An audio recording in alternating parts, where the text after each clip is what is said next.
कृष्ण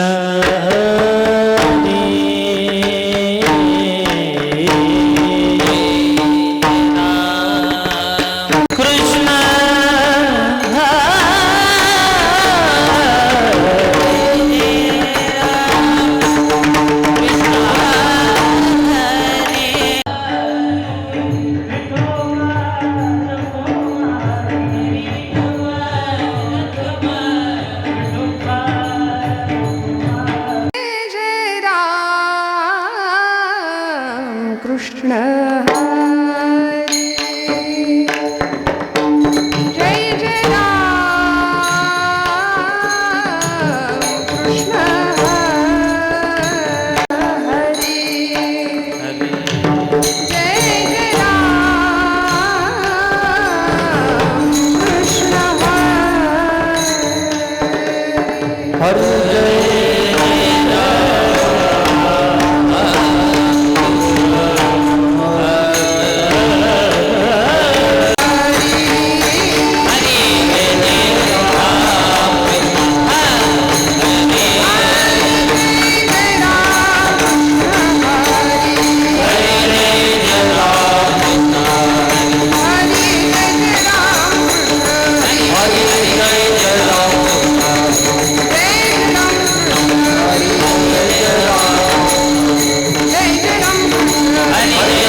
झाले हो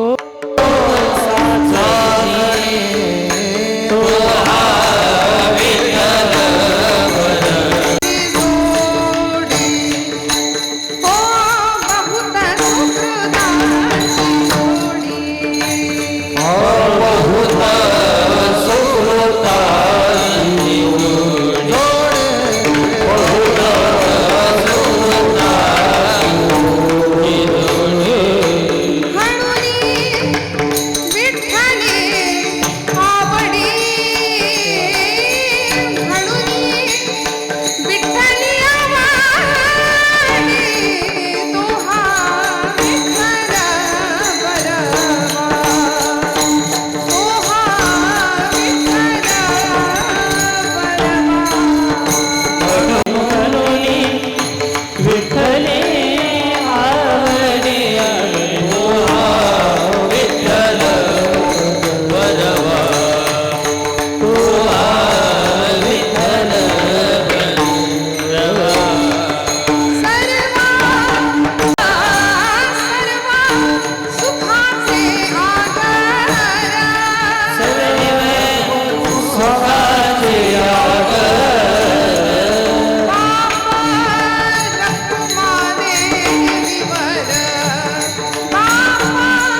समान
समान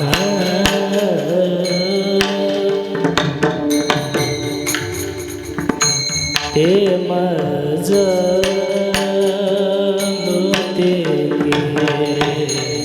समान मृत्य के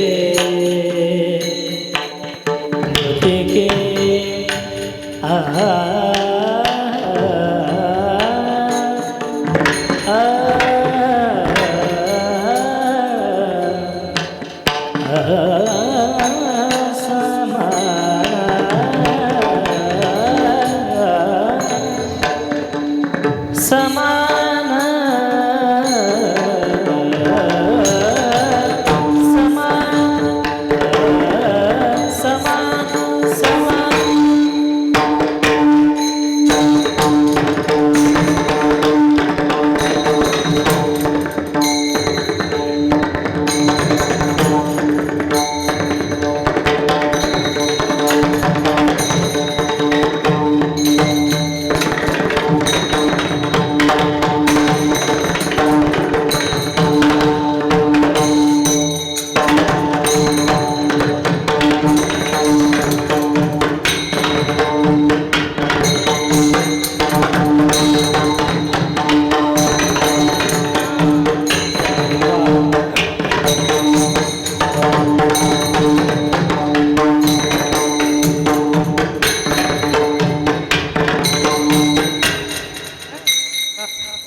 ते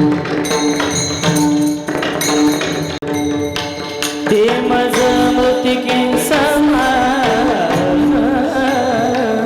ते माझ्या मृतिके समान मज मृत्तिके समान समान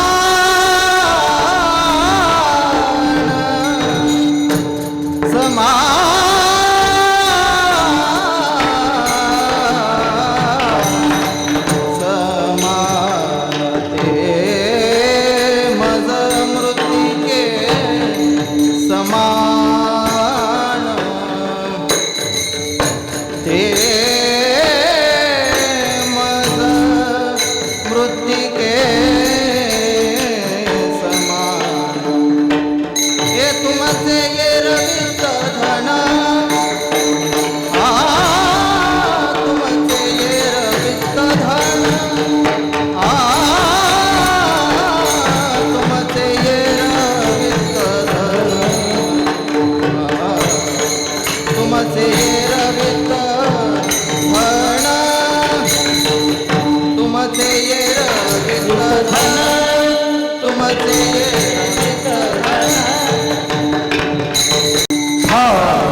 आम्ही तेणे सुखी म्हणा विठ्ठल विठ्ठल मुखी तुमचे येर वित्त धन ते मज मृत्तिके समान कंठी मिरवा तुळशी व्रत करा एकादशी तुमचे येर वित्त धन ते मज मृत्तिके समान म्हणवा हरीचे दास म्हणवा हरीचे दास तुका म्हणे मज हे आस तुमचे येर वित्त धन ते मज मृत्तिके समान पंढरीच्या देवराया दंडवत तुझे पाया दंडवत तुझे पाया दंडवत तुझे पाया तुमचा अनुग्रह लाधलो पावन झालो चराचरी मस्तक हे पायावरी या वारकरी संतांच्या ब्रह्मानंदं परमसुखदं केवलं ज्ञानमूर्तिं द्वन्द्वातीतं गगनसदृशं तत्त्वमस्यादिलक्ष्यम् एकं नित्यं विमलमचलं सर्वधी साक्षीभूतं भावातीतं त्रिगुणरहितं सद्गुरुं तन्नमामि वचन ऐका कमळापती माझी रंकाची विनंती कर जोडितो कथे काळी आपण असावे जवळी समचरण सरोजम सांद्रनीलांबुदाभं जघननिहित पाणिं मंडनं मंडनानां तरुण तुलसी माला कंधरं कंजनेत्रं सदय धवलहासं विठ्ठलं चिन्तया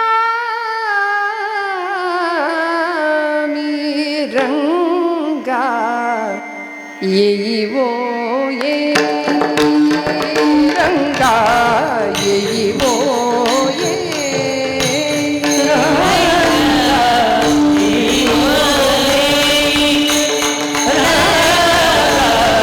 येईवो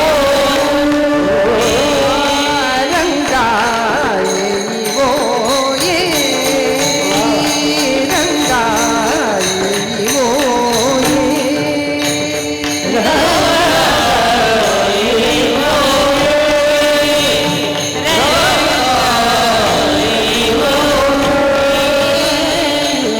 विठाई विठाई माझे कृष्णाई कान्हाई विठाई माझे कृष्णाई कान्हाई विठाई माझे कृष्णाई कान्हाई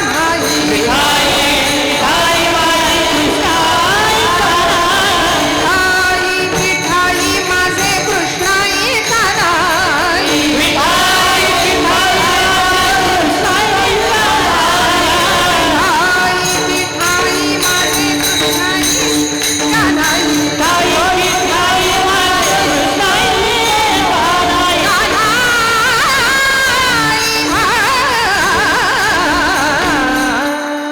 रंगा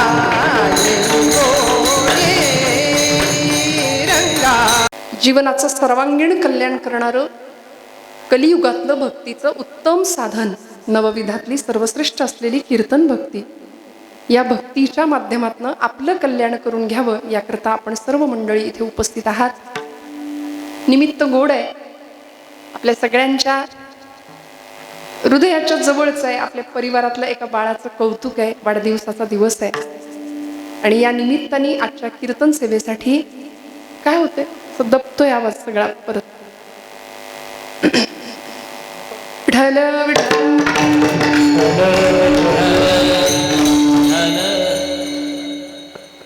कीर्तन निरूपण सेवेसाठी निवडलेला अभंग हा सर्वश्रुत बहुश्रुत सर्वांच्या परिचयाचा पाठांतरातला वैराग्य राग रसिक भक्तीचे वल्लभ भक्तीचे आचार्य जगद्गुरु संतश्रेष्ठ श्री तुकोबारायांचा 4 चरणांचा सर्वांच्या परिचयाचा सर्वांच्या माहितीचा अत्युत्कृष्ट असा पारमार्थिक सुख प्राप्तीनंतर जीवाला मिळणारं समाधान नेमकं कशात आहे, अर्थाच्या मागे लागून अर्थ हाच परमार्थ समजणाऱ्या प्रापंचिक मंडळींना परमार्थाचा खरा अर्थ नेमका अर्थ सांगणारा महाराजांचा हा अभंग आहे. विठ्ठल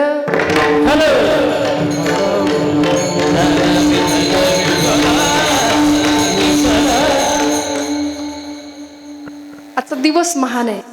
निर्जला एकादशीचा परम पवित्र काळ आहे. पर्वकाळांच्या मधली एकादशीचा पर्वकाळ एखाद्या जातिवंत निष्ठावंत वारकऱ्यासाठी अनन्यसाधारण असा महत्वाचा आहे. आणि भगवंताच्या जवळ जाण्याकरता कलियुगातलं सर्वोच्च भक्तीचं साधन आम्हाला संतांनी दिलं. त्यापैकी कलौतद हरी कीर्तनात कीर्तन भक्ती कीर्तन चांग होय अंग हरिरूप ब्रह्मीभूत काया होतसे कीर्तनी भाग्य तरी ऋणी देव ऐसा. मी नेहमी असं म्हणते, इथं आल्यानंतर कीर्तनाचं निमित्त कुठलंही असू दे मंडळी, पण इथं आल्यानंतर परिवर्तन नेमकं काय व्हावं, 1.5-2 तासाच्या कीर्तनामध्ये जेणेकरून मूर्ती ठसावी अंतरी श्रीहरीची, हा परिणाम साधतोय का, हा वक्ता आणि श्रोता या सगळ्यांची जबाबदारी आहे, फक्त श्रोत्यांची नाही किंवा वक्त्याची नाही. त्यामुळे इथे उपस्थित असलेला आपल्या निघोज गावचे सर्व ग्रामस्थ, या ग्रामस्थांच्या मध्ये असलेली सर्व मान्यवर मंडळी, संप्रदायावर निष्ठेने प्रेम करणारी, भगवंतावर भगवंताच्या नामावर निष्ठेने प्रेम करणारी आपण सगळी साधक नामधारक वारकरी संप्रदायाचे ज्येष्ठ श्रेष्ठ निष्ठावंत पायिक सर्व मंडळी, सगळ्यांच्या चरणारविंदी कृतज्ञतापूर्वक वंदन करते. परम आदरणीय आपल्या इथं असलेलं लक्ष्मी हॉटेल, त्या हॉटेलचे मालक श्री आदरणीय मोहन शेठ श्री मंदिलवार, बरोबर ना, हा, श्री मंदिलकर यांच्या नातीचा म्हणजे आपली सगळ्यांची लाडकी कुमारी माही प्रशांत श्री मंदिलकर, तिचा आजचा 5वा वाढदिवस.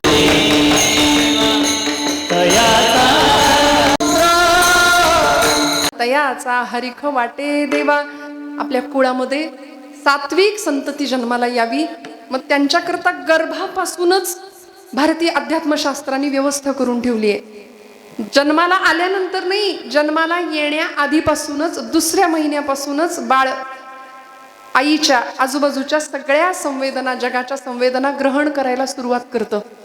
सात्विक संतती उदरात जन्माला यायची असेल आणि त्याचा आनंद भगवंताला व्हायचा असेल तर आमचं जीवन हे असं ऊर्ध्वगामी दिशेने प्रवास करणारं असलं पाहिजे. आणि त्याकरता या प्रसंगाला, या अत्यंत सुंदर गोड घरातल्या छोट्या आपल्या लेकीचं कौतुक आहे. तिचा आज वाढदिवसाचा क्षण आहे आणि या क्षणाच्या दिवशी आपल्या सगळ्यांच्या दर्शनाचा योग माझ्या परमभाग्यानी माझ्या वाट्याला आला. आपण सर्व मंडळी संप्रदायातली निष्ठावंत पायिक मंडळी, भाविक मंडळी आहात, सुहृद आहात, सौहार्दपूर्ण अंतःकरणाने आपण सगळे इथे उपस्थित आहात. आपल्या सगळ्यांच्या दर्शनाचा योग माझ्या वाट्याला ज्यांनी आणून दिला, असे संप्रदायातलं आजच्या युवा पिढीचं नेतृत्व करणारं असं व्यक्तिमत्व असं म्हटलं तरी मी अजिबात चुकीची ठरणार नाही. मला माहिती आहे मी अत्यंत अधिकाराने किंवा अत्यंत प्रामाणिकपणे हे विधान करते. आपल्या सगळ्यांना पुढच्या येणाऱ्या नवीन पिढीला अभ्यासोनी प्रगटावे. समर्थ म्हणतात, नाहीतरी झाकोनी असावे, प्रगटोनी नासावे हे बरे नव्हे. ही दासबोधातली समर्थांची ओवी आहे. त्यामुळे कारण अभ्यास तुका म्हणे, आपल्या अत्यंत सुंदर अशा कीर्तन भक्तीला, मी म्हणेन कीर्तन साधनेला उत्तम अभ्यासाची जोड देऊन, उत्तमोत्तम गुरूंच्या पायाशी बसून वारकरी संप्रदायाची अत्यंत निष्ठेने सेवा ज्या घराण्यांनी त्यांना दिली, आणि असे परमादरणीय डांगे महाराज आहेत, ताई आहेत, आणि त्यांच्या पोटी जन्माला आलेलं आमचे बंधू, असं एक रत्न आहे. आपल्या सगळ्यांचं त्यांच्यावर प्रेम आहे. त्यांनी मला सांगतानाच सांगितलं होतं की हे माझं घर आहे ताई. हे मी तुम्हाला आवर्जून सांगते श्री मंदिलकर कुटुंबियांना, की त्यांनी, मला असं वाटलं खरंच त्यांच्या घरातला म्हणजे सख्खं कुणीतरी घरातला कार्यक्रम आहे असं तारीख घेताना वाटलं होतं. पण इथं आल्यावर कळालं की हे नातं सख्यापेक्षा पलीकडचं आहे, नाही का. जोडलेली नाती जी प्रेमाची असतात, जी हृदयाची असतात. बाकी नात्यातली माणसं नात्यातली असतात. आम्ही नेहमी म्हणतो नाती गोती, जी गोत्यात आणतात तीच नाती. पण हे सगळं नात्याच्या पलीकडचं प्रेम जे विठुरायाच्या चरणाशी घेऊन पोहोचतं, आणि या कुटुंबाचं अत्यंत स्नेहाचं जवळकीचं नातं वारीच्या माध्यमातून वारीमध्ये निर्माण झालेलं आहे. त्यामुळे हे पांडुरंगानी हे सगळे स्नेहसंबंध, ऋणानुबंध आपले जुळवून आणलेत. त्यामुळे या कुटुंबाशी आपल्या सगळ्यांचं अत्यंत सुंदर स्नेहभावाचं नातं असलेलं डांगे कुटुंबीय, परमादरणीय आमचे बंधू, युवा कीर्तनकार, आणि गेल्या 4-5 वर्षामध्ये किंबहुना अगदी लहान वयापासून त्यांनी संप्रदायाची सेवा करण्याचं एक असिधारा व्रत हातात घेतलंय. आणि आपल्या सगळ्यांच्या आशीर्वादाने ती पाऊलवाट अत्यंत सुंदरपणे ते चोखंदळपणे चोखळतायत. त्यामुळं मनापासून बाळकृष्ण महाराजांना मी धन्यवाद देते की त्यांच्या माध्यमातून आपल्या सगळ्यांची सेवा किंवा आपल्या सगळ्यांच्या दर्शनाचा योग माझ्या वाट्याला आपण प्राप्त करून दिला. सेवेसाठी उपस्थित असलेली गुणीजन सर्व मंडळी, आळंदीकर आमची महाराज मंडळी, गोड आवाज आहे महाराजांचा, गोड बागेश्री. आपण दोघांनी इतका गोड गायला. महाराजांना मगाशी म्हटलं की सोपान काका कुंभार, हरिभक्तीपरायण सोपान काका महाराज कुंभार. मी म्हटलं की सगळी ज्येष्ठ मंडळी आहेत. आपुलिया बळे नाही मी बोलत, सखा भगवंत कृपा त्याची. या न्यायाने लेकीसारखी आपलं कसं आईच्या मांडीवर बसतं बाळ आणि बोबडे बोल बोलतं, त्या भावनेने इथं उभी आहे. खूप कळतं म्हणून कीर्तन अजिबात करत नाही, कळावं म्हणून कीर्तन करते. आपल्या सगळ्यांच्या आशीर्वादाची याचना सुरुवातीला करते. महाराज आहेत, बाळकृष्ण महाराज आहेत, ही सगळी मंडळी खूप मोठ्या परंपरेचा भाग घेऊन ती पाऊलवाट चोखाळतायत. मी असं मगाशी म्हटलं, मगाशी ताईंशी आणि महाराजांशी माझी येताना चर्चा झाली की महाराष्ट्रामध्ये महिला कीर्तनकारांना किंवा महिला कीर्तनकार म्हणून वावरत असताना, फिरत असताना आज एक थोडीशी खंत अशी आहे, शोकांतिका अशी आहे की उत्तम शिक्षण महिलांना मिळत नाहीये. जसं जोग महाराज शिक्षण संस्थेत आमचे महाराज तयार झालेत किंवा लहानपणापासून वडिलांच्या मार्गदर्शनाखाली घरातून, तसं महिला कीर्तनकारांच्या बाबतीमध्ये ही शोकांतिका आहे की उत्तम शिक्षण, पण तरी सुद्धा आपल्या सगळ्यांच्या आशीर्वादाने, योग्य गुरुजनांच्या सहवासात राहून आपल्या सगळ्यांच्या आशीर्वादाने थोडी संप्रदायाची सेवा करण्याचा प्रामाणिक प्रयत्न करते. आपण गोड मानून घ्याल अशी आशा व्यक्त करते. उपस्थित सगळ्यांच्या चरणावर कृतज्ञतापूर्वक वंदन. आमच्या विणेकरी ताई, सर्व टाळकरी, आळंदीची आलेली सर्व आमची बंधू मंडळी, सगळ्यांना नमस्कार करून सेवेला प्रारंभ करूया. विठ्ठल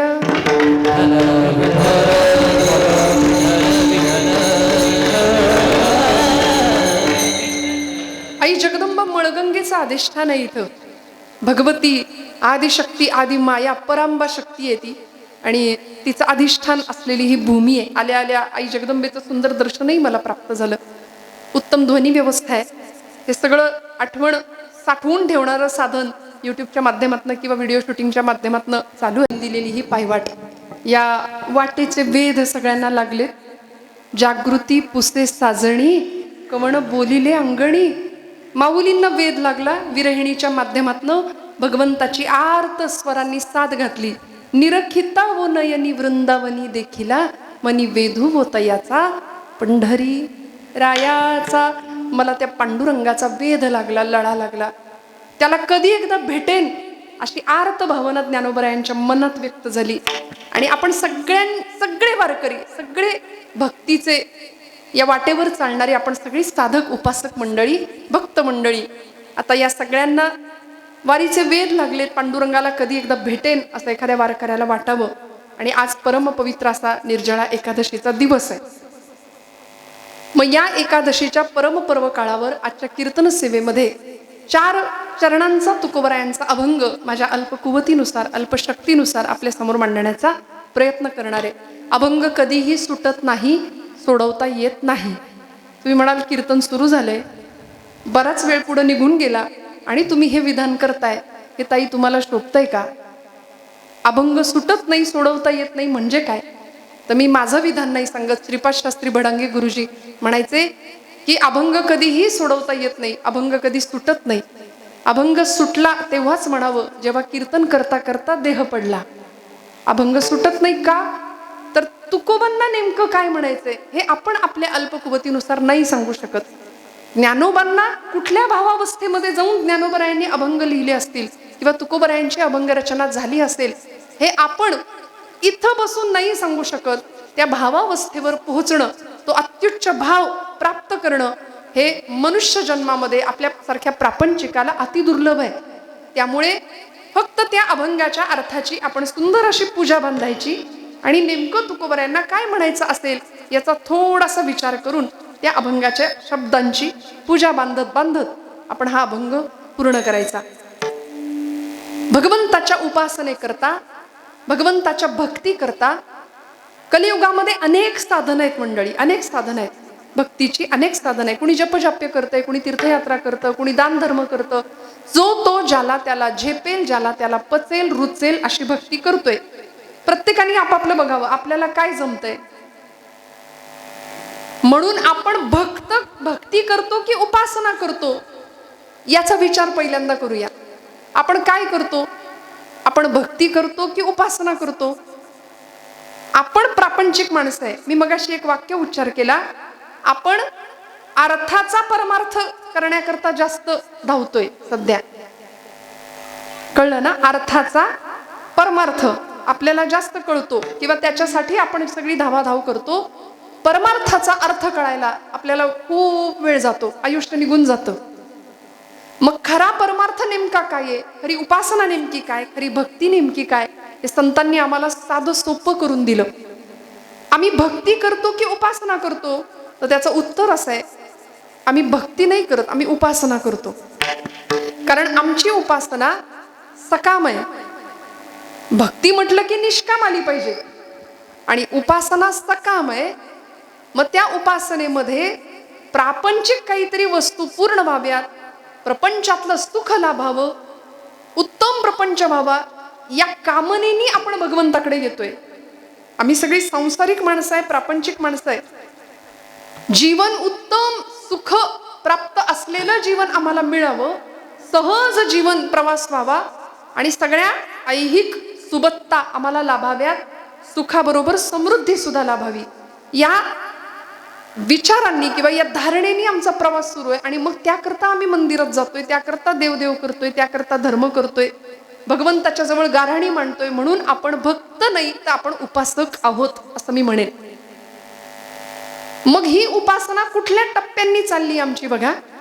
ही उपासना कुठल्या टप्प्यांनी चालली आमची. तुकोबरायांनी भक्ती केली कारण त्यांना काही मागायचंच नव्हतं. पहिली गोष्ट, महाराजांकडे सगळं होतं.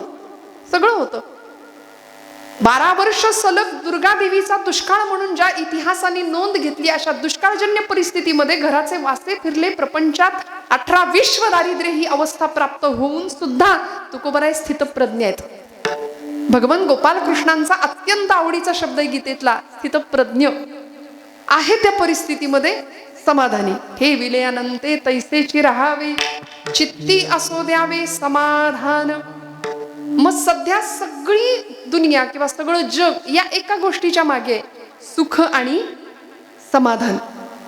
मग ते प्राप्त होण्याकरता ज्या मार्गाने जायला पाहिजे तो मार्ग आमचा थोडासा चुकतोय की काय याचा विचार आम्हाला करावा लागेल. म्हणून आम्ही ज्या सुखाच्या शोधात आहोत ते चिरंतन शाश्वत सुख आम्हाला प्राप्त होत नाही. आम्हाला जे सुख प्राप्त होते ते तेवढ्या पुरतच असतं, नश्वर सुख आहे.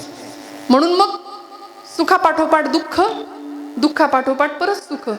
सुखाचं नाणं आम्ही प्रपंचात उचललं की पाठीमागे दुःखाचा काटा आपोआप त्याला लागून आलेलाच आहे. म्हणून समर्थांना प्रश्न विचारावा लागला, जगी सर्व सुखी असा कोण आहे, विचारी मना तुची शोधून पाहे. कोण आहे जगामध्ये सगळ्यात सुखी. संतांना प्रश्न विचारावा लागले. सगळ्या सुखासाठी आमचा जन्म निघून गेला, सर्व सुखाची या आशा जन्म गेला, क्षण एक मुक्ती यत्न नाही केला. सगळ्या दिशांना आम्ही नुसते सुखाच्या अपेक्षा करता फिरत राहिलो. सुखाला गे करी शीतळ गे करी शीतळ मळ, सुखाला गे करी तो पंढरी जाये कबेळ, करी तो पंढरी जाये कबेळ, मग तो अवघाची सुख मग तो अवघाची सुख करी तो पंढरी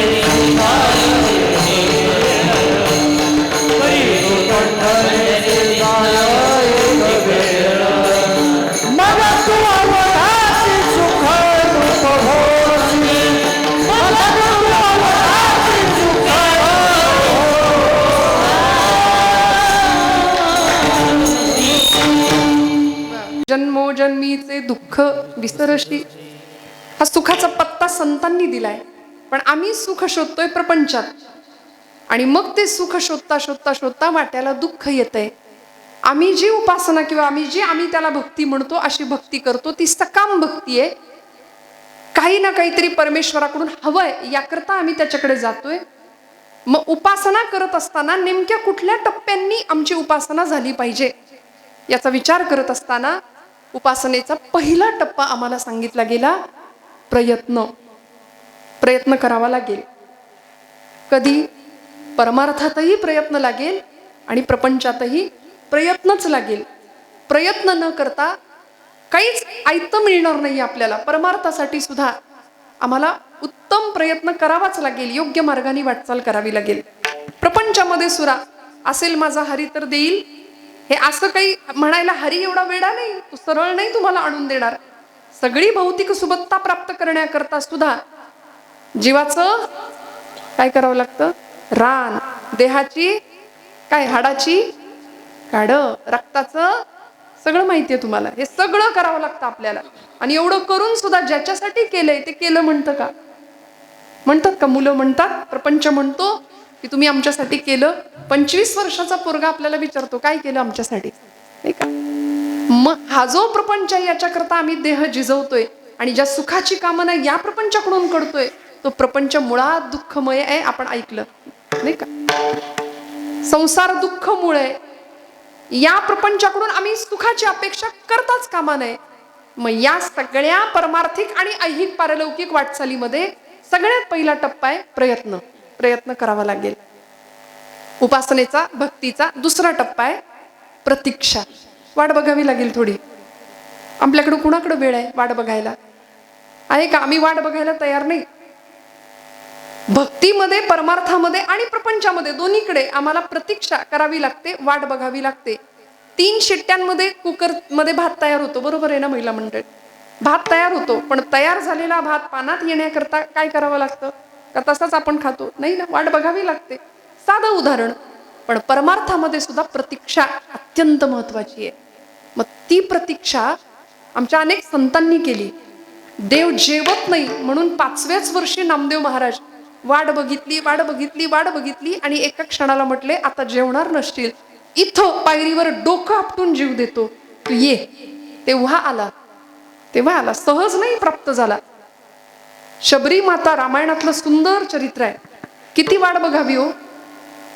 वर्णन आहे 96व्या वर्षी रामदर्शन आहे शबरी मातेला.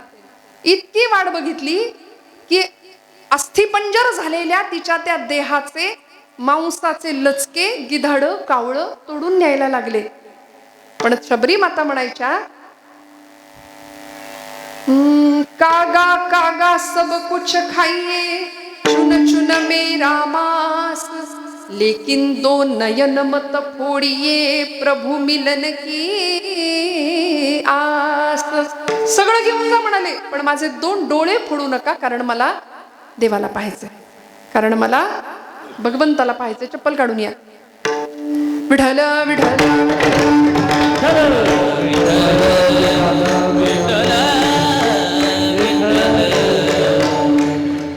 कागा कागा सब कुछ खाइए, चुन चुन मेरा मांस, लेकिन 2 नयन मत फोड़िए, प्रभु मिलन की आस. भगवंताची दर्शनाची आस आहे. आणि मग त्याला पाहिलं, तरुण रूप संपन्न सुकुमारो महाबलो, पुंडरीक विशालाक्ष चिर कृष्णाजिनांबरो. भगवंताला पाहिल्याबरोबर सगळी दुःख दूर झाली. देवाला पाहण्याकरता सुद्धा प्रतीक्षा केली, वाट पाहिली. सध्या उभी मेरा है, उभी मेरा है, वाट में पाहे,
वाट बघावी लागेल.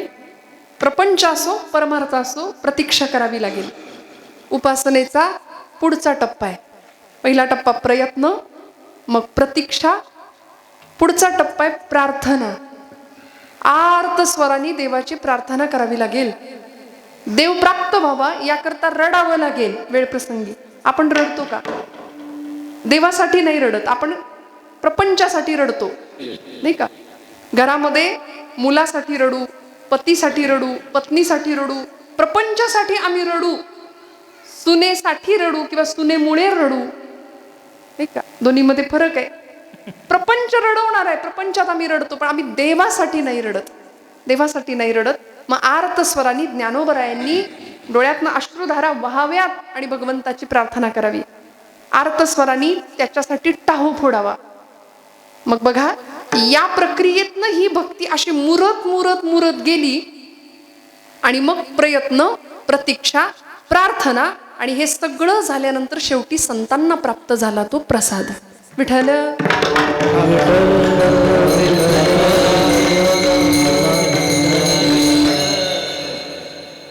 प्रसाद प्राप्त झाला आणि तो प्रसाद बघा, लौकिकातला प्रसाद आणि अलौकिकातला प्रसाद, ऐहिक प्रसाद आणि पारलौकिक प्रसाद यामध्ये फरक आहे. लौकिकातल्या प्रसादाला गर्दी भरपूर आहे की नाही? काल्याच्या दिवशी सगळी झाडून येतात, 7 दिवसात न फिरकणारी मंडळी काल्याच्या दिवशी येतात का? म्हणून आपल्याकडं म्हण आहे, भोजनाला 60 आणि भजनाला 8. देहाची भूक भागवण्याचं साधन भोजन आहे, पण आत्म्याच्या भुकेचं काय, मनाच्या भुकेचं काय? मनाची भूक भागवणारं साधन भजन आहे. पण लौकिकातल्या भोजनाला किंवा प्रसादाला आमच्याकडे भरपूर गर्दी आहे, पण अलौकिक प्रसाद संतांनी प्राप्त केला, संतांनी मिळवला. म्हणून उपासना करता करता करता सर्वश्रेष्ठ भक्तीच्या टप्प्यावर संत जाऊन पोहोचले. आणि मग काय आनंद मिळाला हो? सर्व सुख ल्यालो सर्व अलंकार, सर्व सुख ल्यालो सर्व अलंकार, सर्व सुख ल्यालो सर्व अलंकार, सर्व सुख ल्यालो सर्व सर्व सुख ल्यालो सर्व अलंकार, सर्व सुख ल्यालो सर्व अलंकार, सर्व सुख ल्यालो सर्व अलंकार, सर्व सुख ल्यालो सर्व आनंदेने भरडुल बसो, आनंदेने भरडुल बसो, सर्व सुख ल्यालो सर्व सुख ल्यालो सर्व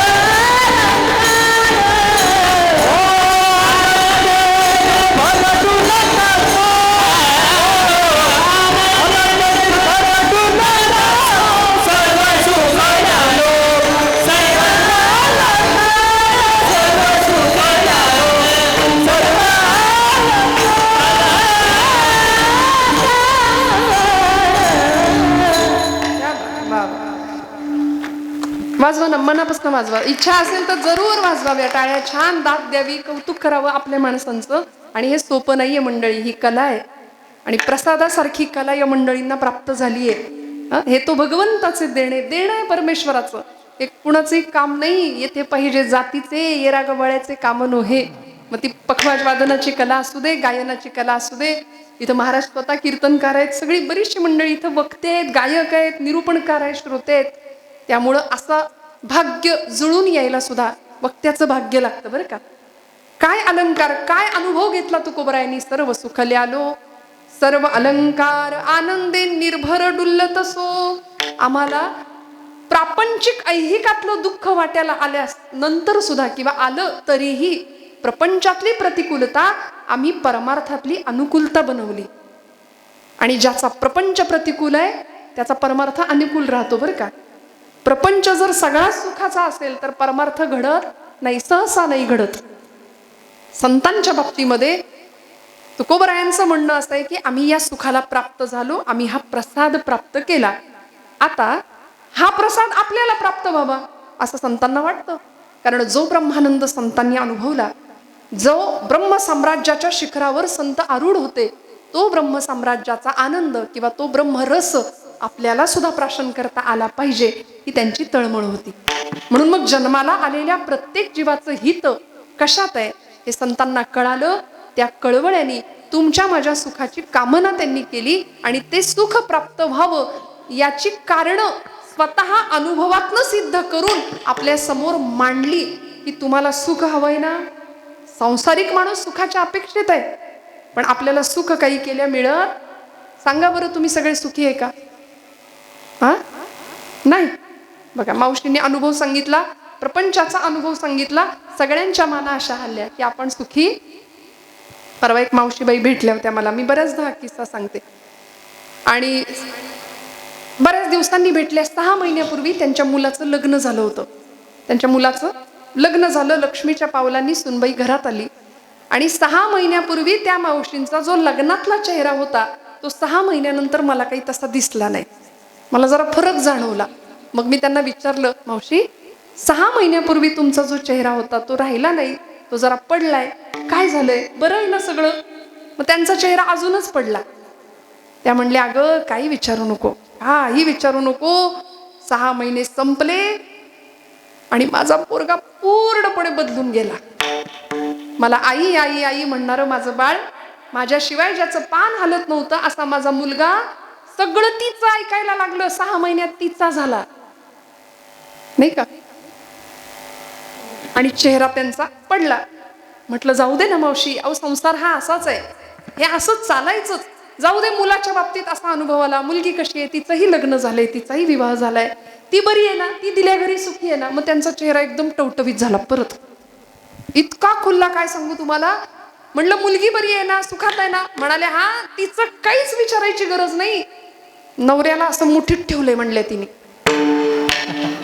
म्हणजे ते चालतंय तिकडे आणि बिघडलंय इथं. किती लबाडी आहे बघा ही लबाडी आहे नाही. मग नक्की इथलं काय खरं? इथलं सुखही खरं नाही आणि इथलं दुःखही खरं नाही. इथलं सुख आणि इथलं दुःख आमच्या वृत्तीच्या, आमच्या मनस्थितीच्या प्रकारावर अवलंबून आहे. आमच्या मनासारखं घडलं की आम्ही सुखी आहे आणि आमच्या मनाविरुद्ध घडलं की आम्ही दुःखी. सुख पाहता जवा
दुःख मूळ किंवा सुख पाहता जवा पाडे दुःख पर्वता एवढे सगळ्यांना माहितीये. संसार दुःखमय हे माहिती असून सुद्धा आम्हाला संसार सुटतो का? नाही सुटत. मग संसाराने आपल्याला धरले का आपण संसाराला धरले? नाही. काय नेमकं आपण धरलंय ना, आपल्याला सुटत नाही. संसार या शब्दाचा अर्थच असा आहे, संसार, सारायचे म्हणले, बाजूला सारायचे. आणि आपण बरोबर उलट करतो, आपण सगळं गोळा करतोय आणि मग दुःखाला हा जीव कारण ठरतोय. त्यामुळं मग प्रपंच प्रतिकूल असताना सुद्धा घरातली सगळी संपत्ती लोकांमध्ये वाटून टाकली, लोकांची कर्ज खतं इंद्रायणीच्या डोहात बुडवून टाकली. आणि एवढं करून सुद्धा तुकोबरायांच्या चेहऱ्यावरचं समाधान तितकंच सुंदर आहे. संसाराच्या नावे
आणि 15-15, 20-20 दिवस आळंदी पंढरपूर आळंदी भामचंद्राचा डोंगर एकांतवासामध्ये तुका म्हणे होय मनाशी संवाद आपुलाची वाद आपण असे या भूमिकेमध्ये साधकावस्था आणि सिद्धावस्था या टप्प्यांना गाठण्याकरता तुकोबराय आनंद साम्राज्याचे धनी होऊन बसले.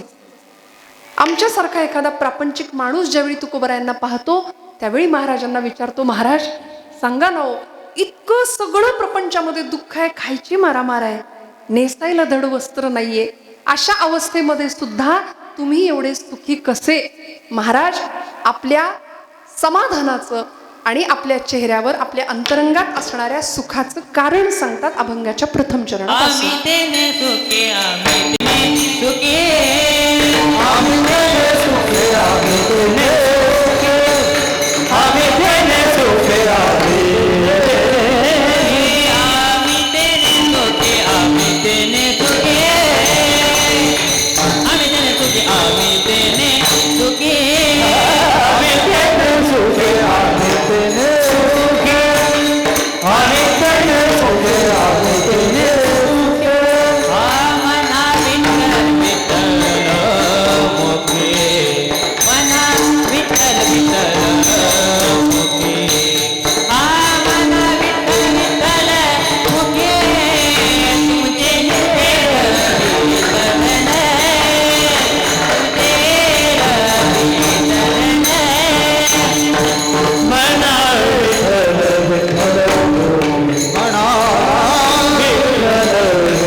आम्ही देणे सुखी म्हणा विठ्ठल विठ्ठल मुखी. महाराज तानपुरा चालू ठेवा थोडासा, मला तुकोबराय स्वतःच्या सुखाचं कारण सांगतायत. तेणे आम्ही सुखी, आम्ही कशामुळे सुखी आहोत? म्हणा विठ्ठल विठ्ठल मुखी. आमच्या मुखामध्ये भगवंताचं अखंड नाम आहे आणि भगवंत स्वतः आनंद स्वरूप आहे. आनंद स्वरूप हे परमात्म्याचं स्वरूप लक्षण आहे. भगवंत स्वतः आनंद रूप आहे आणि मग त्याचं स्मरण केल्यामुळे आम्हीही आनंदाला, आम्हीही सुखाला प्राप्त झालो. संतांचं सुख हे कधीच न संपणारं सुख आहे आणि आपलं सुख हे क्षणात संपतंय, नाही का? म्हणून संतांच्या पायावर जायचं आणि शाश्वत सुखाची कामना करायची. शाश्वत सुख आम्हाला प्राप्त व्हावं याकरता जर धडपड करायची असेल तर एकमेव मार्ग आहे संतांचा, एकमेव मार्ग आहे पंढरपूरचा, वारीचा. बघा, आम्ही सुखाच्या मागे लागलेला प्रत्येक जीव सुख प्राप्त न झाल्यामुळे दुःखाला प्राप्त होतो आणि मग जीवनात कशातच काही रस आम्हाला वाटेनासा होतो. जीवन दुःखमूळ आहे या मतावर आम्ही ठाम राहतो. पण एकदा का कळलं ब्रह्म सत्यं जगन्मिथ्या जीवो ब्रह्मैव नापराः, आचार्यांचा मिथ्यावाद आमच्याकडे प्रसिद्ध मानला जातो. सगळं जग खोटं आहे, मिथ्या आहे आणि एकमेव सत्य काय आहे म्हणाले? ब्रह्म आहे. सत्य तू सत्य तू सत्य तू विठ्ठला, कागा दाविला हा जगदाकार. मग असा सत्य स्वरूप परमात्मा संतांना प्राप्त झाला म्हणून संत सुखी झाले. आम्ही तेणे सुखी आणि सुख प्राप्त करून देणारा भगवंताचं नाम म्हणा विठ्ठल विठ्ठल मुखी झालं. महाराजांनी स्वतःच्या सुखाचं कारण सांगितलं. आता आपल्या बाबतीमध्ये विचार केला तर आम्हाला सुख प्राप्त व्हावं म्हणून आम्ही आयुष्यभर धडपडतोय. आम्ही म्हणतो हे धड पडेपर्यंत आम्ही धडपडतो, नाही का? हे धड सुद्धा शेवटी धड पडत नाही. बघा, ते कायम सुखाच्या अपेक्षेत, शेवटच्या क्षणापर्यंत सुखाच्या अपेक्षेत राहतं, सुख मिळत नाही. मग सुखाचा राजमार्ग आम्हाला संतांनी दाखवून दिला. सर्व सुखाचे आगर बाप रखुमा देवीवर. जो परमात्मा या इंद्रियांना अगम्य आहे, जो परमात्मा या इंद्रियांना बघता येत नाही, पाहता येत नाही, तो परमात्मा माऊलींनी सुद्धा पाहिलाय आणि सुख प्राप्त करून घेतलंय. रूप पाहतालो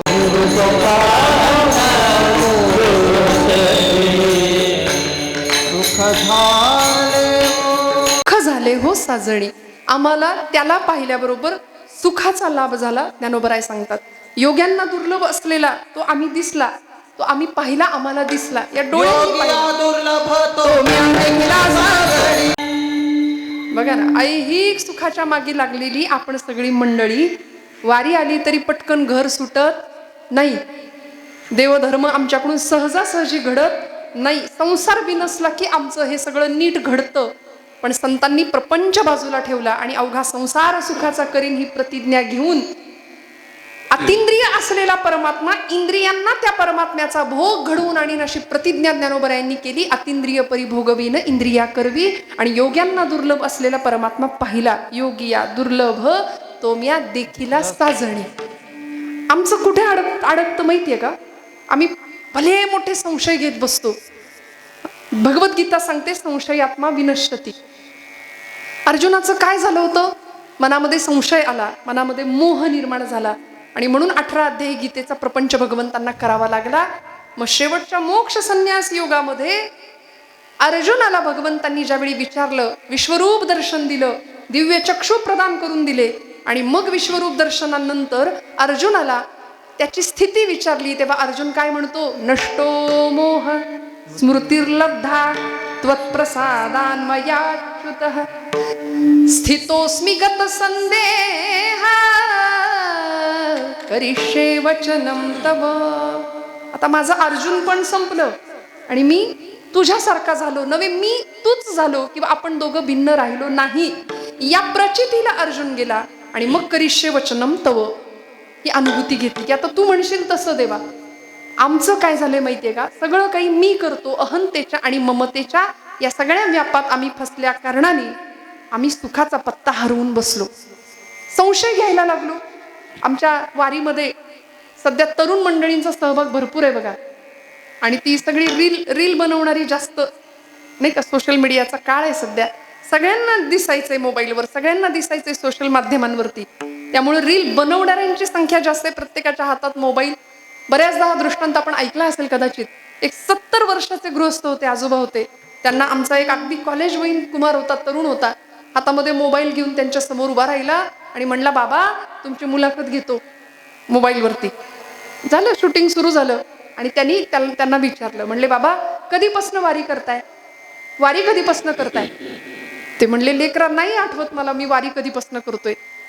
तरी पण सांगा ना म्हणे, कधीपासून, किती वर्ष झाले या रस्त्यावर तुम्ही चालता? नाही सांगता येणार म्हणाले. पण हे बघ, त्यांनी त्यांच्या खांद्यावर त्यांच्या नातवाला घेतलं होतं. त्यांचा नातू त्यांच्या खांद्यावर होता. येथ वडील जे जे करीती तया नाम धर्म ठेवीती. ही धर्माची व्याख्या ज्ञानोबराय सांगतात. मोठ्या माणसांवर किती मोठी जबाबदारी आहे बघा ना.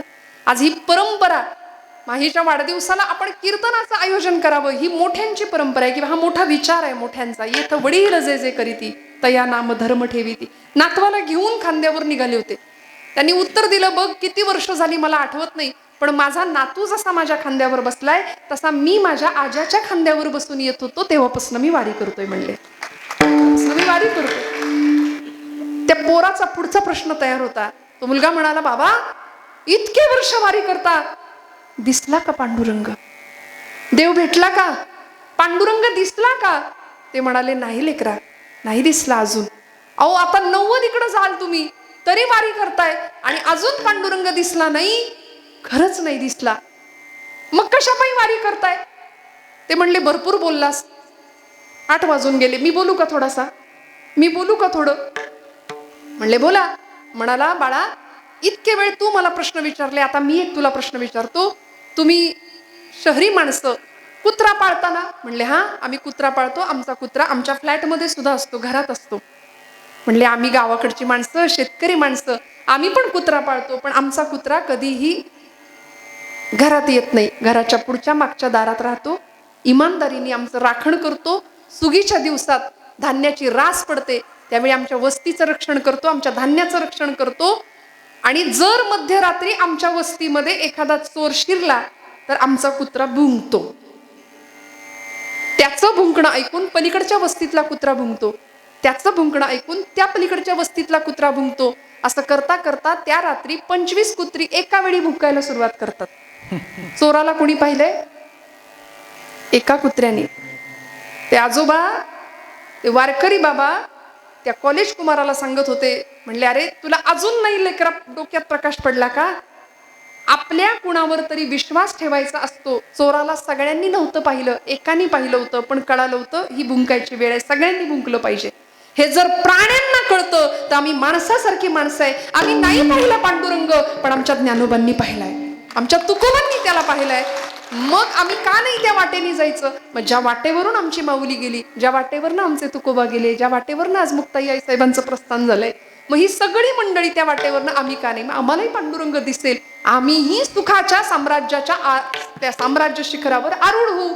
आम्ही तेणे सुखी तुकोबाराय सांगतात, म्हणा विठ्ठल विठ्ठल मुखी माझ्या जीवीची आवडी, माझ्या जीवीची आवडी, माझ्या जीवीची आवडी,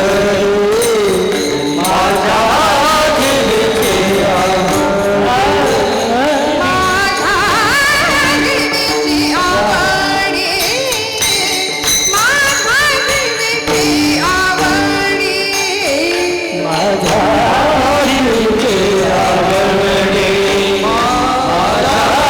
जीवीची आवडी.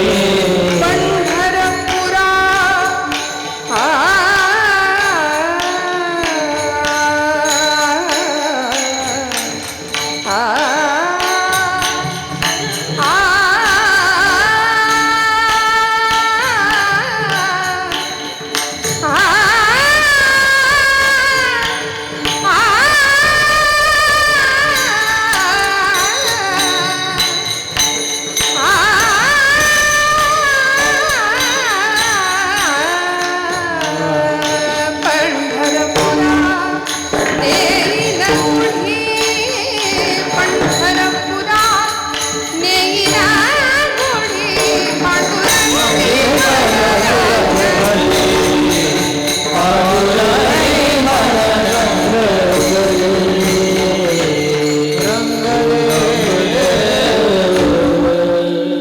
संतांची आवड होती पांडुरंगाला भेटणं, त्याला प्राप्त करणं, आणि त्याकरता प्रपंचातला सगळा ऐहिकतेचा, सगळा प्रापंचिक सुबत्तेचा भाग मागे टाकायला लागला.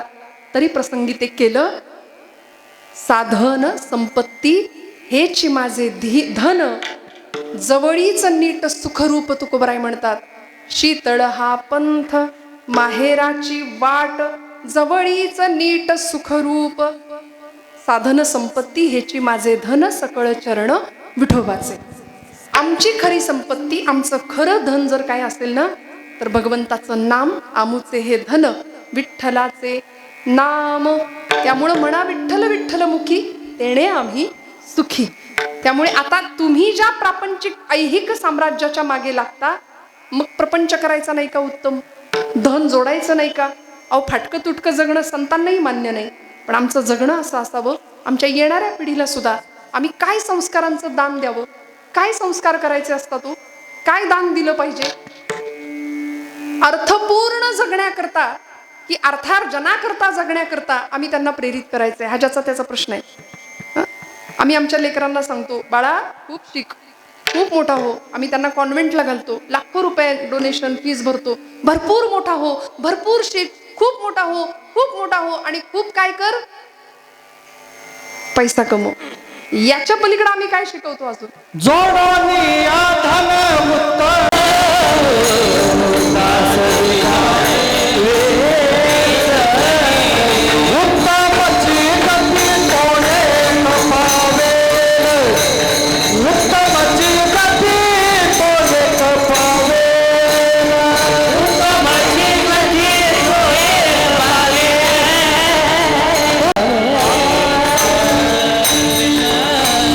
लाईफ मॅनेजमेंट, टाइम मॅनेजमेंट सगळं शिकवलं. सगळ्या प्रश्नांची उत्तर आहेत. मी तर म्हणते अजून जे प्रश्न उपस्थित झाले नाहीत त्याचीही उत्तरं संत वाङ्मयात आहेत. कशाला आम्ही फ्रस्ट्रेशन आणि टेन्शनमध्ये जायचं, ताण घ्यायचा? जीवन अत्यंत तणावग्रस्त झालंय ना. आमच्या लेकरा बाळांना या सगळ्या विचारांचा, या शब्दब्रह्माचा संग व्हावा याचा विचार आम्हाला करावा लागेल.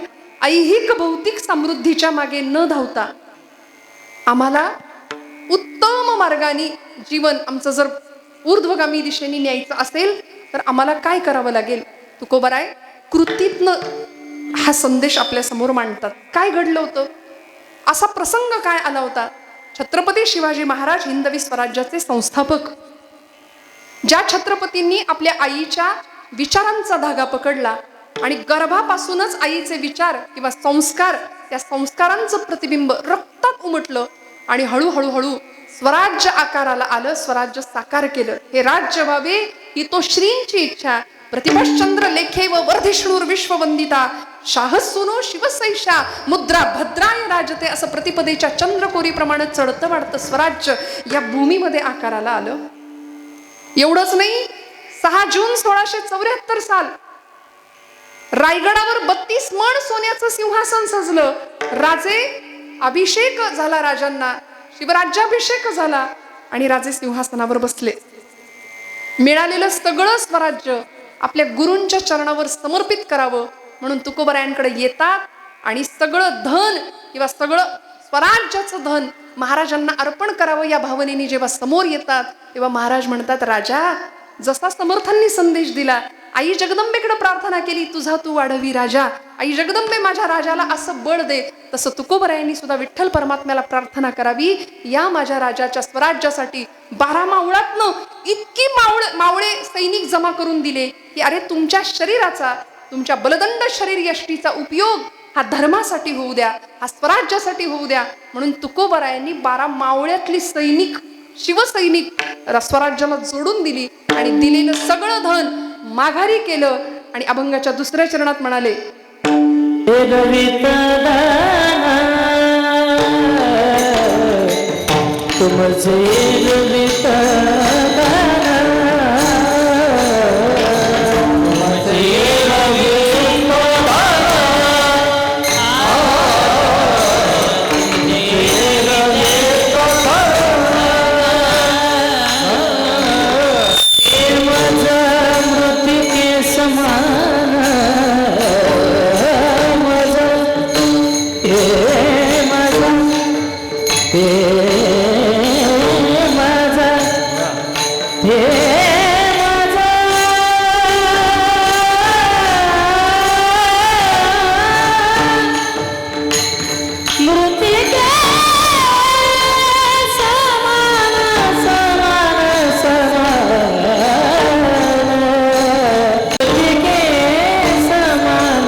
कितीही प्रापंचिक ऐश्वर्य संतांच्या समोर नेऊन ठेवलं ना तरी सुद्धा भागवतकार सांगतात, त्रिभुवन विभव हेतवेप्य कुंठ स्मृती रजितात्मसुरादिभिर्विमृग्यात् न चलति भगवत पदारविंदा लवनिमिषार्धमपि यस्य वैष्णवाग्रहा. वैष्णवाची व्याख्या सांगितली, म्हणाले त्रिभुवनाचं वैभव जरी कोणी पायाशी आणून घातलं किंवा आहे ते वैभव नष्ट झालं, घोर दारिद्र्य आलं तरी सुद्धा जो स्थितप्रज्ञ राहतो, ज्याची ईश्वरावरची निष्ठा तिळमात्र सुद्धा ढळत नाही, खरा महापुरुष, खरे संत, खरे सत्पुरुष, त्यांना वैष्णव म्हटलंय भागवतकरांनी. यस्य वैष्णवाग्रहा. आणि तुकोबरायांसारखे वैष्णव छत्रपती शिवाजी महाराजांना सांगतात की आम्हाला यातलं काही नको, तुमचे येरवित्त धन ते मज मृत्तिके समान. ज्यावेळी आपल्याला राका कुंभार नावाचे संत माहिती आहेत मंडळी, काय घडलं होतं, मांजर पाळली होती त्यांनी घरामध्ये आणि पांडुरंगाचं अखंड अनुसंधान करायचे, भगवंताचं सतत नामस्मरण. आता कुंभार समाजाची मंडळी काय असतं, व्यवसाय मडकी घडवणं, बरोबर. आणि ते घडवत असताना ती भट्टीमध्ये भाजण्याकरता कुंभाराच्या घरी भट्टी असते, त्या भट्टीला आपल्याकडे शब्द आपल्याला माहिती आहे, आवा. आवा चालली पंढरपूरला, त्यातली नाही आवा, मडकं भाजण्याची जी भट्टी, त्या आव्यामध्ये ती मडकी टाकली जातात. ओली कच्ची मडकी तयार झाली आणि भट्टीमध्ये आता ती मडकी टाकायची. त्या दिवशी भट्टी पेटवली, भट्टी पेटवली आणि कच्ची मडकी भट्टीत जायला सुरुवात झाली.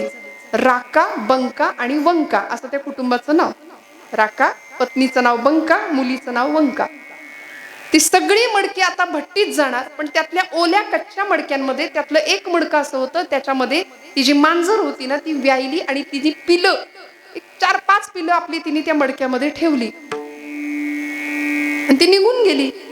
ओली कच्ची मडकी भट्टीत जायला सुरुवात झाली. ज्या मडक्यात हिची पिलं होती ना ते मडकं सुद्धा आतमध्ये गेलं आणि भट्टी पेटली. धूर जसा यायला लागला तसं गावात फिरणाऱ्या मांजरीला कळलं काय घडलंय. धावत आली आणि त्या आगीच्या दिशेने झेप घ्यायला लागली. आईच ना, प्राण्यांमधलं सुद्धा वात्सल्य आम्ही नाकारू शकत नाही, मातेचं अंतःकरण.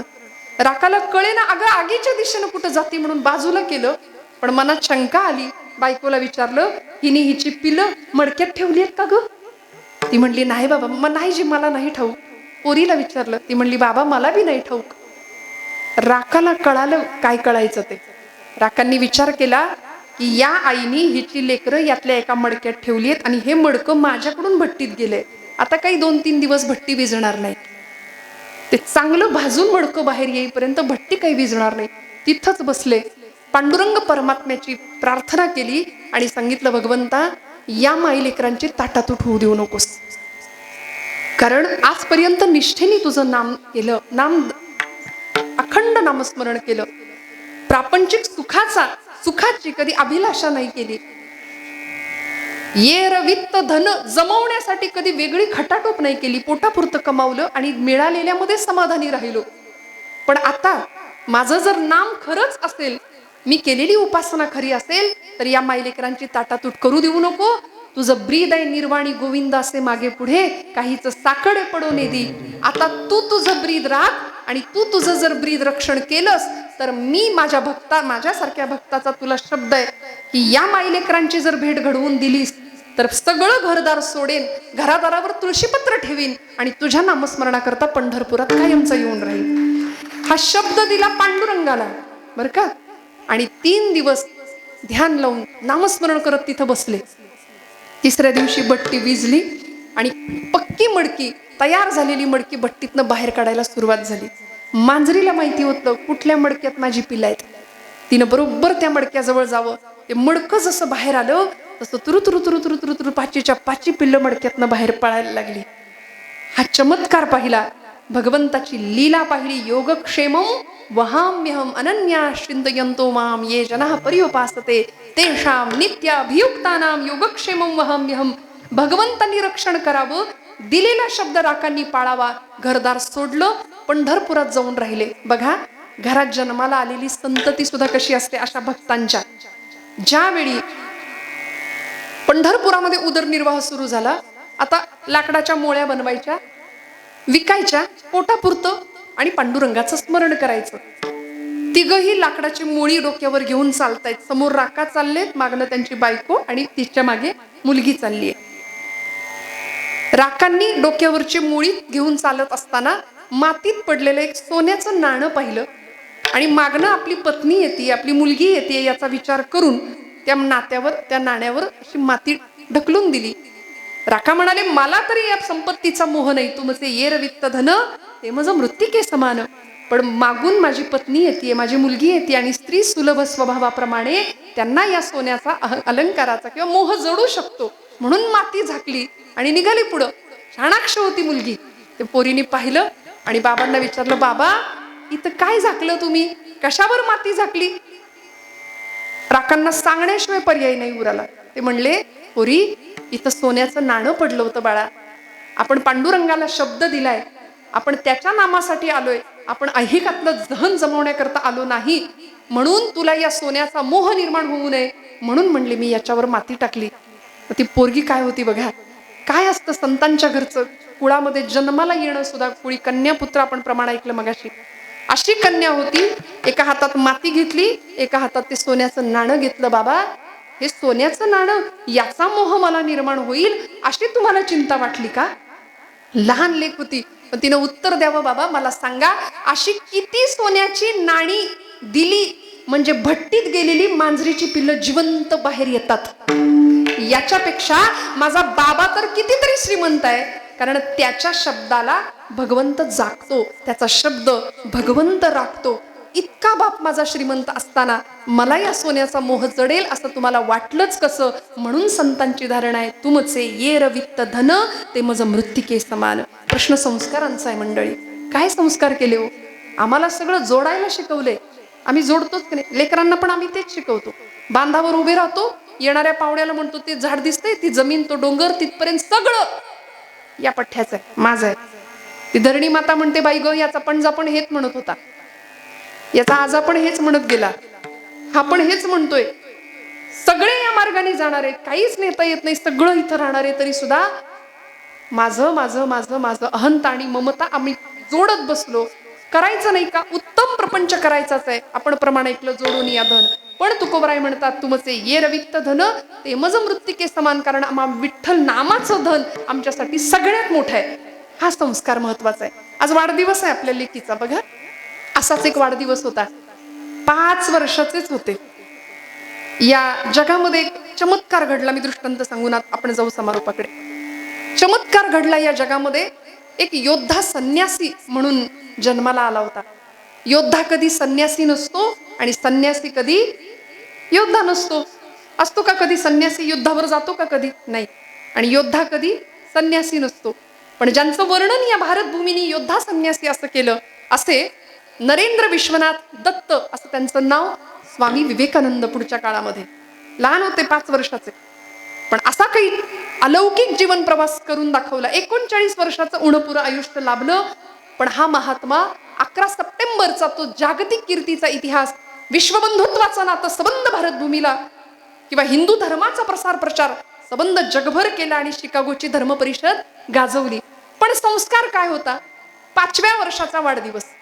आणि वाढदिवसाच्या दिवशी आपलं शास्त्र सांगतं, किंबहुना बघा, भागवत पुराणाच्या शेवटी मार्कंडेयाची कथा सांगितली आहे.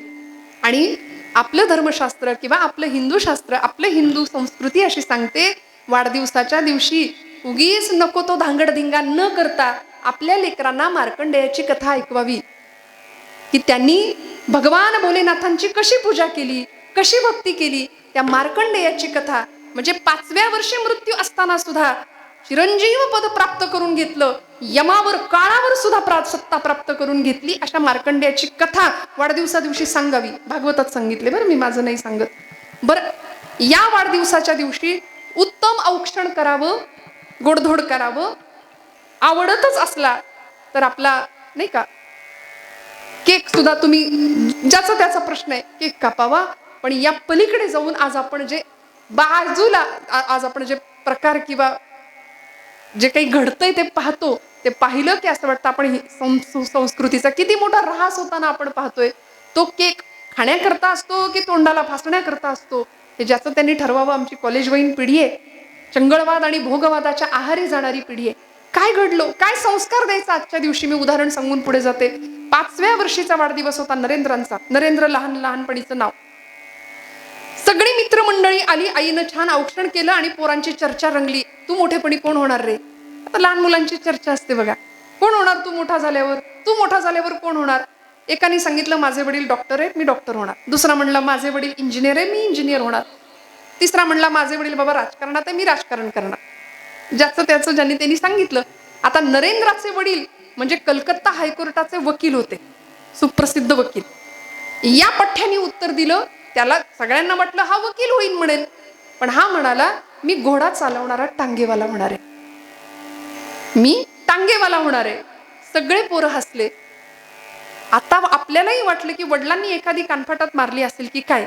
आत्ताचे वडील असते तर तेच केलं असतं, नाही का? अहो 99% पडले, 98% पडले, तरी आमची 10वीची पोरं आत्महत्या करतायत का? पालकांच्या अतिरिक्त अपेक्षा आहेत. त्याला 1% तुझ्यापेक्षा जास्त कसा काय पडला? बरोबर आहे ना? ही चर्चा होते आणि मुलांकडून अवास्तव अपेक्षा करून त्यांच्यावर अपेक्षांचं ओझं लादून त्यांचा जगण्याचा, त्यांचा हसण्याचा अधिकार आम्ही पालक मंडळी हिरावून घेतोय. आज ही दुर्दैवी अशी शोकांतिका आहे आपल्या समाजाची. नरेंद्रांचं ते उत्तर ऐकलं आणि भुवनेश्वरी माता, आईचं नाव, येथ वडील जे जे करीती तया नाम धर्म ठेवीती का. दोघही समोर आले आणि आपल्या 5 वर्षाच्या बाळाला सांगितलं, लेकरा तुझ्या या वाढदिवसा दिवशी तू हा हट्ट केलास की तुला टांगेवाला व्हायचंय, हो काही हरकत नाही. पण घरामध्ये भिंतीवर चित्र होतं, ते चित्र होतं कुरुक्षेत्रावर रथाचं सारथ्य करणारे भगवान गोपालकृष्ण, आणि अर्जुन होता मागे, अर्जुनाला गीता सांगणारे भगवंत. ते चित्र दाखवलं आणि माता म्हणाली, नरेंद्रा हरकत नाही, तू जरूर टांगेवाला हो, तू जरूर घोडे हाकणारा हो, पण माझ्या राजा तुझ्या घोड्याच्या गाडीमध्ये फक्त अर्जुनाला बसव. अर्जुनाचं सारथ्य करणारा गोपाळ कृष्ण हो माझ्या राजा. हा संस्कार वयाच्या 5व्या वर्षी झाला आणि म्हणून इथपर्यंत पोहोचता आलं. 9 सप्टेंबरला हा महात्मा भारत सोडून गेले होते. अमेरिकेतली कडाक्याची थंडी सहन होईना म्हणून स्वतःच्या अंगाचं मुटकुळं करून एका लाकडी पेटाऱ्यामध्ये झोपले होते आदली रात्र. 10 सप्टेंबरला उपाशीपोटी असहाय्यपणे फिरत होते आणि तोच महात्मा 11 सप्टेंबरला जागतिक कीर्तीचा हिरो होतो. हे ईश्वराच्या अचिंत्य लीलेचं वर्णन यापेक्षा दुसरं कुठलं असू शकत नाही. मला असं वाटतं त्याकरता जी वाट चोखाळली ती संतांची होती. तुमचे येरवित्त धन ते मज मृत्तिके समान. तुकोबराय म्हणतात, या सगळ्या उंचीवरच्या जीवनाकरता, या स्थित प्रज्ञेकरता आम्ही जी उपासना केली ती उपासना अभंगाचं 3रं चरण. कंठी मिरवा कंठी मिरवा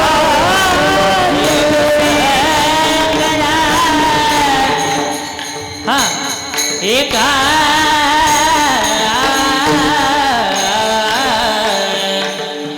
एका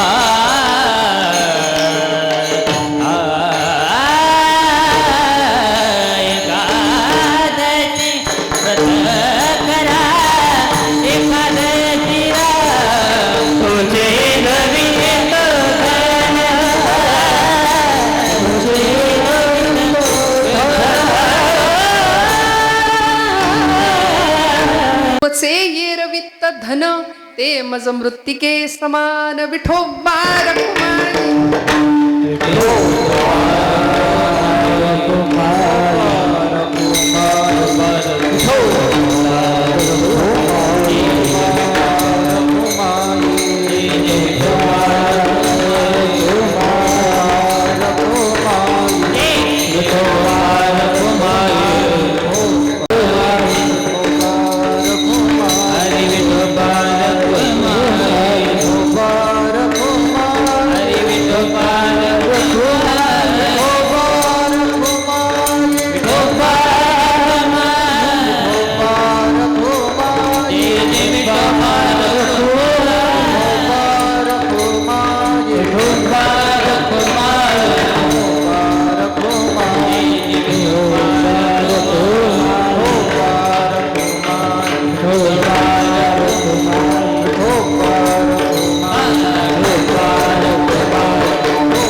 व्रत करा एकादशी. तुमचे येरवित्त धन ते मज मृत्तिके समान. आजचा पर्व काळ एकादशीचा. तुकोबराय वारकऱ्याची उपासना आम्हाला सांगतायत. कंठामध्ये गळ्यामध्ये काय करा? मिरवा तुळशी शब्द वापरला. घाला तुळशी नाही, लपवा तुळशी नाही, नाही का? मिरवा तुळशी तो आमचा अलंकार आहे. तुकोबराय म्हणतात ऐहिक अलंकारापेक्षा सगळ्यात श्रेष्ठ अलंकार देहावर तुळशी पत्र ठेवलं जणू. आणि कंठी मिरवा तुळशी. आमचे जुने कीर्तनकार कधी कधी म्हणायचे, माळेला मणी असतात हा किती 108, काहींकडे तेवढ्या खोड्या सुद्धा असतात. गळ्यात माळ आली की माळेबरोबर पथ्य येतं. कुठलं पथ्य? गळा माळ शोभे. गळ्यात माळ शोभते तेव्हा दुसरं पथ्य आहे आत्मरूप शांती. नाही तर वास्कन याच्या अंगावर, वास्कन त्याच्या अंगावर, उगीच ईर्षा द्वेष मत्सर हे काहीच कामाचं नाही ना. भक्तिभाव दोन्ही धरू टाळ हाती. टिळा विरक्तीचा कपाळास न्यालो. आम्ही विठ्ठलाच्या भजनात न्हालो. भूक भाकरीची छाया झोपडीची निवाऱ्यासल्यालो गोधडीची माया मोह सारी उगाळून प्यालो आम्ही विठ्ठलाच्या भजनात न्हालो एक तारी संगे एक रूप झालो आम्ही विठ्ठलाच्या भजनात न्हालो आम्ही विठ्ठलाच्या भजनात. हो ना? मग असं पुण्य आमच्या गाठीशी यायचं असेल तर आमच्याकडे पथ्य सांभाळली पाहिजेत. कंठी मिरवा तुळशी आणि व्रत करा एकादशी. जो वारकरी आहे, नित्यवारी करणार आहे, गळ्यामध्ये तुळशीची माळ आहे, त्यांनी उत्तम एकादशीचं व्रत करावं. आपल्याकडे म्हण आहे एकादशी आणि दुप्पट खाशी. म्हणले ते प्राचार्य शिवाजीराव भोसले, आपण नाव ऐकलं असेल, महाराष्ट्रातलं खूप मोठं साहित्य क्षेत्रातलं नाव आहे. प्राचार्य शिवाजीराव भोसले त्यांच्या व्याख्यानात असं म्हणायचे की एकादशी दिवशी किंवा आपलं पर्व काळाचा महाशिवरात्रीचा उपास जरी असला, उपवासाच्या दिवशी त्या भोलेनाथाला किंवा त्या पांडुरंगाला असा प्रश्न पडत असेल की हा मानव नावाचा पृथ्वी तलावरचा प्राणी आजच्याच दिवशी सगळं संपवेल की काय अन्न, असा त्याला प्रश्न पडत असेल असं ते म्हणायचे. म्हणजे इतकं एरवी नसतं भरलेलं जेवढं या दिवशी ताट आमचं गच्च भरलेलं असतं. खरंय की खोट आहे? निष्ठेनी आज तर निर्जला एकादशी आहे. ताई म्हणल्या, ताई मी प्रयत्न केला निर्जला करण्याचा, नाही का? ज्यांना ज्यांना शक्य आहे ती मंडळी करतायत. पण एकादशीचं महात्म्य खूप मोठं आहे. आपल्याकडे आचार्य अत्रे नावाचे, पुण्यामध्ये कोडीत नावाचं गाव आहे त्यांचं, पुरंदर तालुक्यातलं, त्यांनी एक विडंबन केलं. उपवास उपवास उपवास उपवास. आम्ही दिवसभर म्हणतो उपास आहे उपास आहे उपास आहे, आणि तोंड असं असतं जणू काही आम्ही खाल्लं नाही. दिवसभर उपास उपास उपास उपास. बरं, तो वरीचा भात, त्याला ती शेंगदाण्याची आमटी किती वाट्या खपते त्याचा काही हिशोब लागत नाही.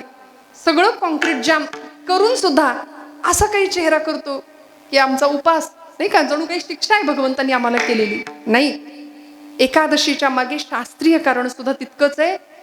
आत्ता पाश्चात्य लोक येऊन सांगतायत, आत्ता वैज्ञानिक लोक, डॉक्टर्स लोक येऊन सांगतायत की कॅन्सर सारखे दुर्धर आजार बरे करण्याची ताकद, महिन्यातून 2 वेळा आपण जे लंघन करतो, आयुर्वेद शास्त्रामध्ये शब्द आहे, त्याचाच परामर्श एकादशीच्या माध्यमातून संतांनी आम्हाला सांगितलंय.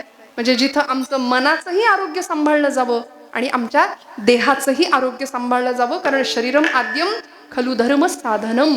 शरीर हे धर्माचं नव्हे, खलु सर्व साधनम असं म्हटलं तरी चालणार आहे. त्यामुळे उत्तम आरोग्य प्राप्त व्हावं याकरता आध्यात्मिक कारण भगवंत स्वतः प्राप्त होणार आहे. तुकोबराय जर सांगतायत कंठी मिरवा तुळशी व्रत करा एकादशी, तर आम्ही तिथे संशय घ्यायचा नाही.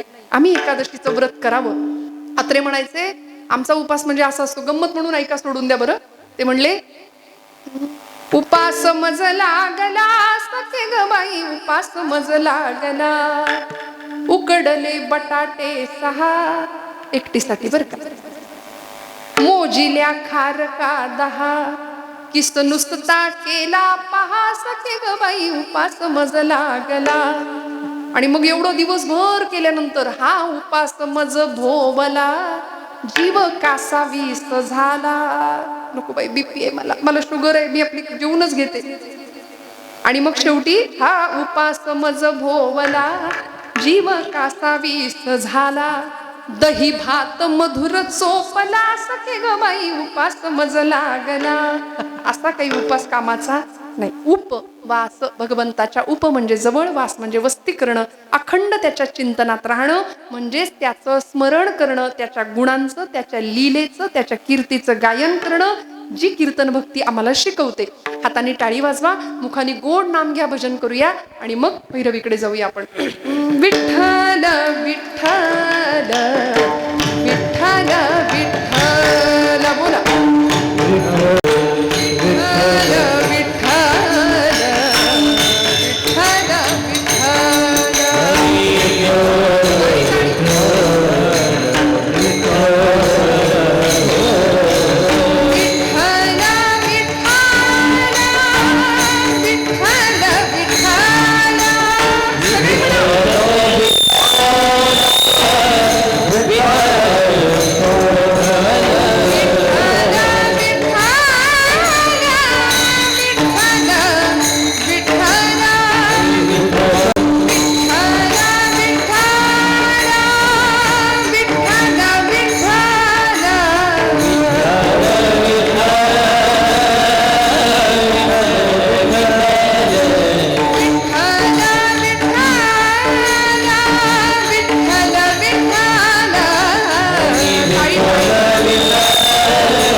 परमेश्वराचा लाभ मिळवून दिल्याशिवाय राहत नाही.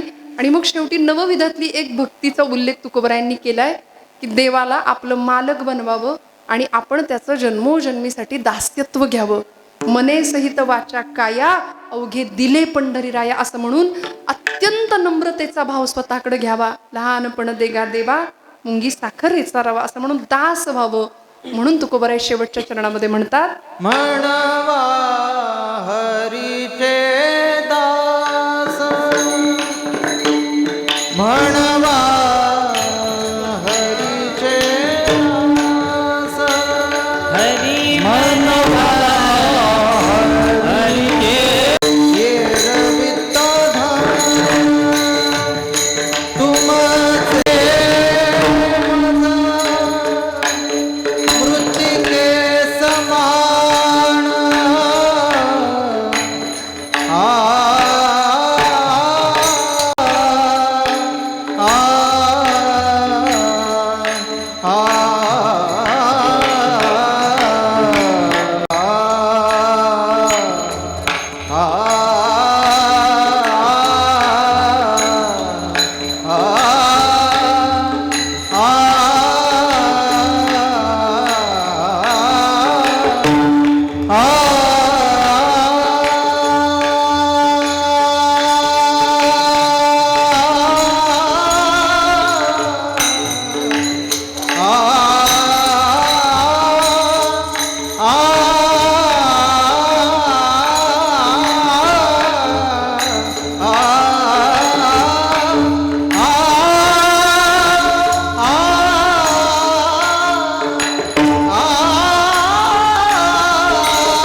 समा